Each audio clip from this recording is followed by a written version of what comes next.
Powered by Mangaldeep, प्रार्थना की महक प्रार्थना के बाद भी। सेंसोडेंट के टूथ का करंट गॉन तो लाइफ का करंट ऑन। इन सनराइज मसाला, स्वाद बिहार का।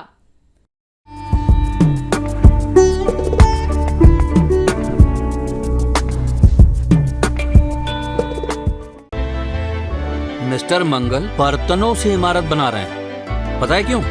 मिस्टर मंगल अपने बर्तनों से खाना खाए या उनसे इमारत बनाए, आपको उससे क्या? आप बस इतना जानिए कि सेंसोडेंट के पोटेशियम आयंस टूथ के सेंसिटिव नर्व फाइबर्स को शांत करे। टूथ का करंट गॉन तो लाइफ का करंट ऑन। एक दोस्त है जिससे बात किए बिना हम रह नहीं सकते, बातें घंटों की हों या कुछ सेकंड्स की। ये दोस्त हमेशा हमारी बात सुनता है, क्योंकि हमारा सबसे अच्छा दोस्त भगवान ही तो है। मंगलदीप, दिल से करो बात भगवान के साथ।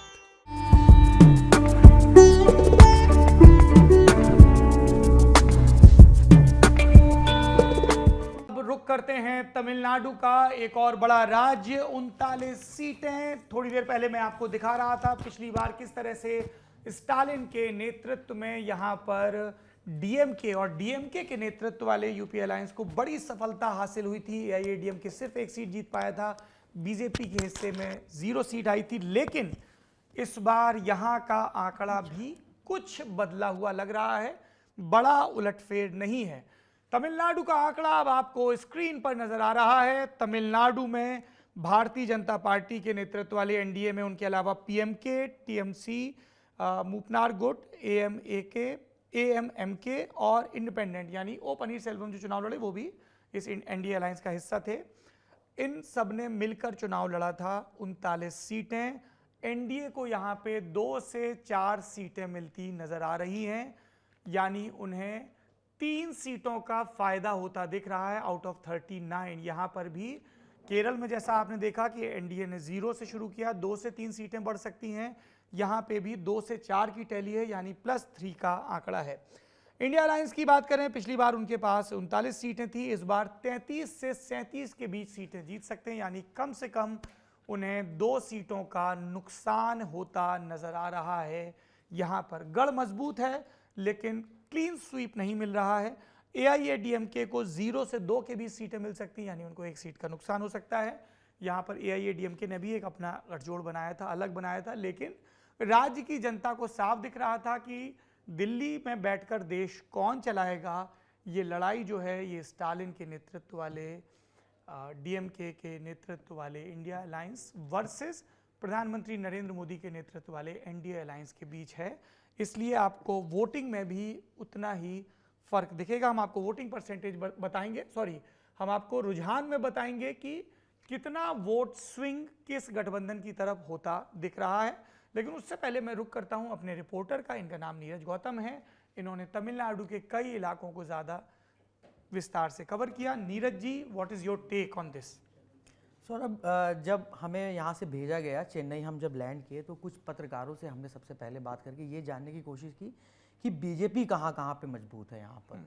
तो जो वहाँ के लोकल पत्रकार थे उनका ये कहना था कि बीजेपी का अभी जो बेस बन पाया है वो कोयम्बटूर है, और वहाँ पर इस समय जो सबसे बड़े नेता हैं उनके वो अन्नामलाई हैं। और बाकी जगहों पे जो हम शहर से रुक करके जैसे सेलम जैसी जगहों पर गए या हमने इंटीरियर में हमने जाकर बात की लोगों से, तो वहाँ पर जो गांव के लोग हैं उनका ये कहना है कि रेस में, उनका मतलब ये कहना था कि रेस में नहीं, वो रेस में नहीं मान रहे थे बीजेपी को।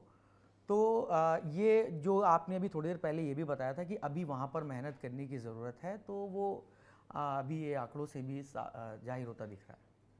जी,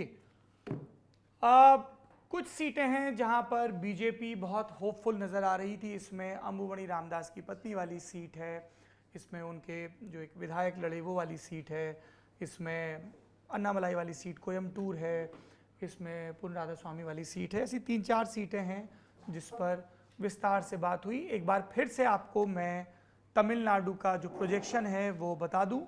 तमिलनाडु जहां पर 39 सीटों के लिए लोकसभा के चुनाव हुए, शुरुआती दौर में ही ये चुनाव हुए, सिंगल फेज में ये चुनाव हुए, और यहाँ पर 39 सीटों पे आंकड़ा क्या है? आंकड़ा बता रहा है कि एनडीए को यहाँ पे 2 से 4 के बीच सीटें मिल सकती हैं, यानी 3 सीटों का लाभ हो सकता है और इंडिया अलायंस को 33 से 37 सीटें मिल सकती हैं, यानी 2 सीटों का नुकसान हो सकता है। AIADMK को 0 से 2 के बीच सीटें मिल सकती हैं, यानी कम से कम 1 सीट का नुकसान है। अन्य के लिए इस राज्य में कोई जगह नहीं है। नीरज, आप इतना डिटेल में घूमे, उत्तर भारत के आप रहने वाले हैं, लखनऊ के रहने वाले हैं, राइट? भाषा के स्तर पर आपको किस अगर कोई दिक्कत आई हो वो बताएं, और क्या आपको अलग लगा पॉलिटिकली, यू ऑब्जर्व ना कि यार हमारे यहाँ तो चुनाव ऐसे होते हैं, हमारे यहाँ तात्पर्य उत्तर भारत में ऐसे होते हैं। जब आप महाराष्ट्र जाते हो चुनाव का रंग और बदल जाता है, कर्नाटक जाते हो, और तमिलनाडु में जाके कैसा लगा? तमिलनाडु के साथ मैं जब भी एक शब्द सुनूंगा तो मेरा और अमितेश भाई का जो एक साझा एक अनुभव रहा। हम लोग एक होटल में बैठे हुए थे, चाय पी रहे थे, रात का 9 साढ़े 9 बज रहा था। तो हमें एक लड़का दिखा, वो वैसे ही गेटअप लिए हुए था, उसने धोती पहन रखी थी। तो हम लोगों को लगा कि ये तमिलनाडु के ही हैं। वो किसी से बात कर रहे थे, एकदम से अमितेश भाई के कानों में एक शब्द गूंजते हैं, अरे ये तो हरा जाएगा यार। अब अमितेश उठे, उन्होंने कहा भाई कहाँ के रहने वाले हो? तो उन्होंने कहा कि भाई मैं बिहार का रहने वाला हूँ। तो हम लोगों ने उसको बैठा के बात करी उनसे। तो वो 25 साल का लड़का था। तो उसने ये बताया कि दिल्ली जाने से अच्छा है, कई लोग उसके साथी दिल्ली में हैं, लेकिन वो तमिलनाडु को उसने इसलिए प्रेफरेंस किया कि उसके 2 साल दिल्ली में बहुत ख़राब गए थे, पैसे को लेकर, मजदूरी को लेकर और इन सब चीज़ों को लेकर। तो उसने बताया कि यहाँ पर उसको चाय सिर्फ बनानी है और उसको दिन के 1200 रुपये मिल रहे हैं, चाहे कस्टमर आए चाहे ना आए।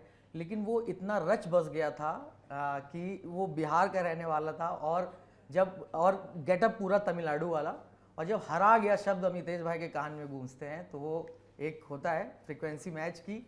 अमितेश भाई ने उससे पकड़ा और बातचीत की।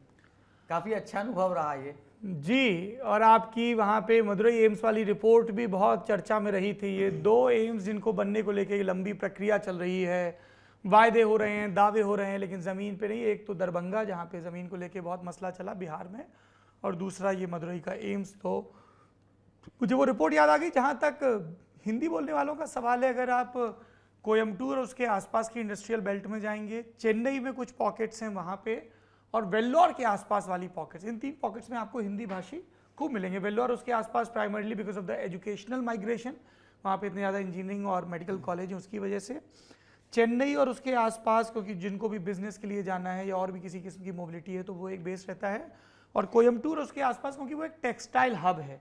मैंने जो जीन्स पहन रखी है, आप भी पहनते होंगे, बहुत संभावना है कि वो कोयम्बटूर उसके आसपास के इलाकों में बनती हो, जिसके लिए बड़े पैमाने पर झारखंड, उड़ीसा, बिहार, उत्तर प्रदेश, मध्य प्रदेश से श्रमिक जाते हैं, ऑब्जर्वर्स जाते हैं, सुपरवाइजर जाते हैं। उद्योग और पलायन के लिए अगर हम बात करें तो मैंने एक इंडस्ट्री से बात की, 3-4 वहाँ के बड़े बड़े उद्योगपतियों से, जो कि पटाखे वाले जो बनाते हैं, और भी 2-3। तो उनसे मैंने पूछा कि आपकी कोई एक फैक्ट्री है, उसमें मुझे सिर्फ और सिर्फ तमिलनाडु के ही लोग दिख रहे हैं। तो उन्होंने एक बहुत की पॉइंट बताया कि हम पहले बिहार से या यूपी से आने वाले लोगों को रखते थे एज अ लेबर, हम यहाँ काम करवाते थे उनसे, लेकिन अब उन्होंने वहाँ पे धीरे धीरे एक ट्रेंड चला है कि वहाँ पे कम कर रहे हैं।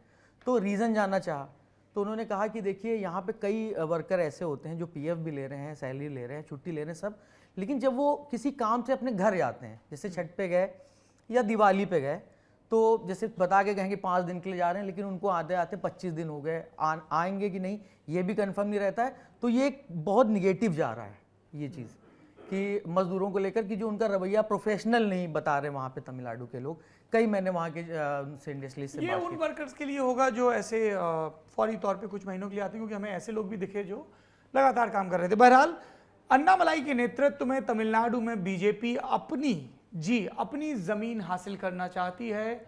वो AIADMK के सहारे नहीं रहना चाहती। उनको पता है कि AIADMK में एक ही नेता था जिसका करिश्माई व्यक्तित्व था और उसका नाम था जयललिता, और जयललिता के निधन के बाद अब वो रिक्ति हो गई है। चाहे पलनस्वामी हो, चाहे दूसरे नेता हों, उन सब के पास वो मादा, वो करिश्मा नहीं है। दिनाकरन के नेतृत्व में एक अलग शशिकला गुट लड़ाई लड़ रहा है, और इसलिए बीजेपी उस ज़मीन को कैप्चर करना चाहती है। कई राजनीतिक पत्रकारों ने ये बात कही कि इस चुनाव में बीजेपी का फौरी लक्ष्य AIADMK की ज़मीन को हासिल करना है, ताकि भविष्य के सभी चुनाव में, चाहे वो असेंबली के चुनाव हों, पंचायत के हों, नगर पालिकाओं के हों या फिर लोकसभा का हो, वो DMK के मुकाबले प्रिंसिपल चैलेंजर के तौर पर नज़र आए। ये एक महत्वपूर्ण अपडेट है। हम इसके बाद रुक करेंगे कर्नाटक का, लेकिन कर्नाटक से पहले एक छोटा सा ब्रेक। नए रिपोर्टर साथी आएंगे और आपको बताएंगे कि कर्नाटक में कौन है जिसको बढ़त हासिल है। कर्नाटक में पिछली दफ़ा भारतीय जनता पार्टी के नेतृत्व वाले एनडीए को बहुत बड़ी लीड हासिल थी। सिर्फ कांग्रेस के हाथों उन्होंने बेंगलुरु रूरल की सीट गंवाई थी, जहां पे डी के शिव कुमार के भाई डी के सुरेश चुनाव जीते थे, और दक्षिणी कर्नाटक में एक हासन की सीट जहां से देवेगौड़ा के ग्रैंडसन चुनाव जीते थे, वही जो अभी खबरों में है हासन की सीट। ये 2 सीटें छोड़ दें तो सब की सब सीटें भारतीय जनता पार्टी ने जीती थी। कर्नाटक का रुख आपको बताएंगे। इसके अलावा आपको बताएंगे जो मैंने आपसे शुरू में कहा था कि हमने कुछ लोकसभा सीटें जिनको लेकर अतिरिक्त दिलचस्पी है वहां पर भी सीट स्पेसिफिक एग्जिट पोल किए हैं। ऐसी एक सीट है केरल की तिरुवनंतपुरम, वहां पे क्या मंजर रहेगा ये भी आपको बताएंगे। छोटा सा ब्रेक, बने रहिए ललन टॉप के साथ।